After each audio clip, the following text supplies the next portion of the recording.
ఒక్కొక్క సీన్ చూస్తుంటే మైండ్ పోతుంది లోపల.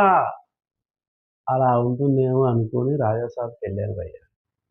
చూసాక అదవ్వదమ్మా, అదవ్వదు అనిపించింది భయ్యా. దీనికోసమా 4 ఇయర్స్ కష్టపడిందనిపించింది భయ్యా. ఫస్ట్ హాఫ్ అంతా కూడా ఒక 40 నిమిషాల వరకు అసలు ఏం జరుగుతుందా? ఏమైందిరా? ఏమైందిరా? అలా అనిపిస్తుంటది భయ్యా.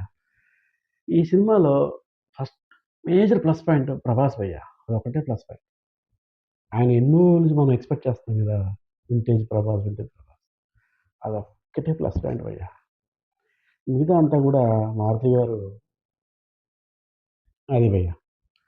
సెకండ్ హాఫ్ అన్నా బావుంటుందేమో అని ఎక్స్‌పెక్ట్ చేస్తాం భయ్యా. కానీ కట్ చేస్తే సెకండ్ హాఫ్ కూడా అలా తీసుకెళ్ళి ఈ సినిమాలో ఒకే ఒక ప్లస్ ఏంటంటే లాస్ట్ 30 నిమిషాలు భయ్యా. మిగతా అంతా గూడా లాగ్, స్క్రీన్ ప్లే కన్‌ఫ్యూజను. అంటే ఆయన ఏం చెప్పాలనుకున్నాడో, ఏం చెప్తున్నాడో, అంత పెద్ద క్యాన్వాస్ పెట్టుకొని 'ప్రభాస్' లాంటి స్టార్ డేట్స్ ఇస్తే మారుతి గారు ఆహ్, చూసుకోవాలి గదా! ఇవన్నీ.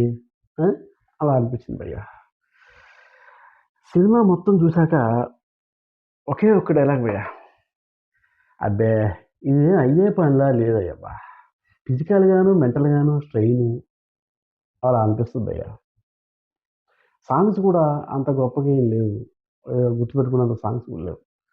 ఇక బ్యాక్‌గ్రౌండ్ స్కోర్ అంటే తమన్ గారి గురించి తెలిసిందే గదా! ఆయన ఎక్కడో కొంచెం కాపాడాడు.